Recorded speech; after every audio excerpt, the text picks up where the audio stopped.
Hello and welcome to Pandora Astrology's monthly horoscope for Capricorn. I'm Jamie Kale Miller.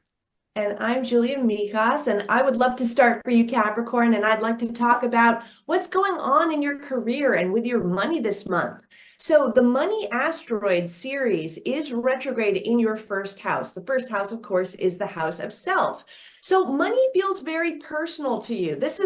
Anytime a planet or asteroid goes retrograde, it's a time of review. So, you could be reviewing your personal finances, your personal spending habits as well as how you identify with money.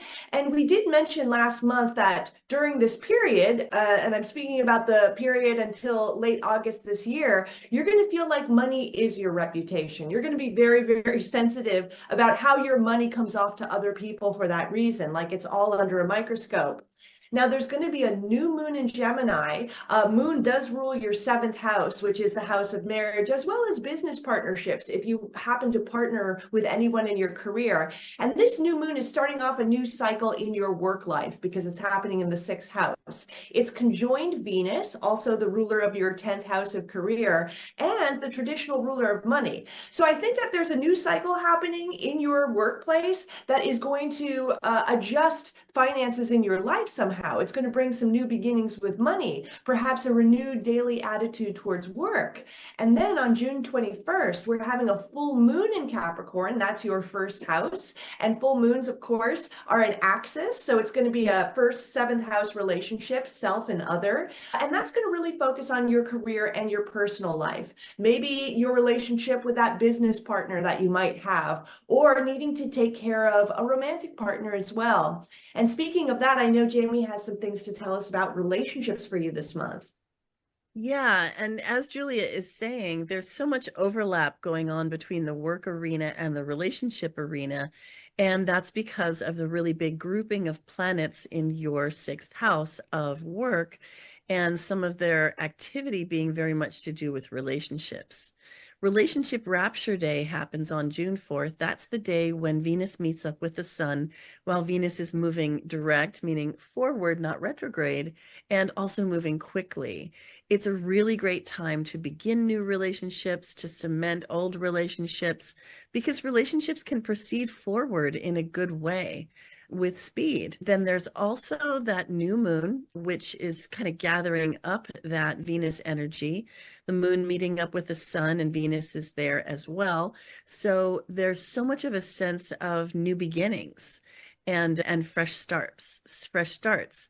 And as Julia was mentioning, a lot of this is going to be happening in your work arena, new work relationships or fresh starts with old work relationships, but it's also going to seep into your personal life as well.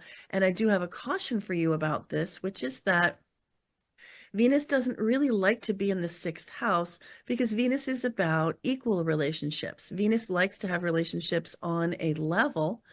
And the sixth house is very much a house of service and of serving. So when Venus has her relationship rapture day here in the sixth house, there can be a tendency to begin relationships on a footing that is more service oriented, or to sort of take up the mantle of service in an already existing relationship.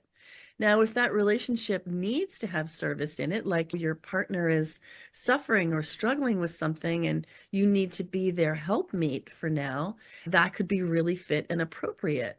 But don't serve or demand service if the relationship. Mars has been traveling through your fourth house and is going to be exiting on June 8th. And that's going to bring some relief because Mars also doesn't do well in the fourth house because Mars is very action oriented and can bring spark, but also conflict. And the fourth house is the house of home and the nest, which you want to be cozy. So if there have been conflicts and upsets and irritation and annoyance and anger happening at home, when Mars exits your fourth house, that should bring some relief. At that point, because Mars is moving into the fifth house, you want to bend your energies towards fun and also take your family with you because maybe everybody could use that relief. And after June 17th, Venus leaves that sixth house and moves on into the seventh.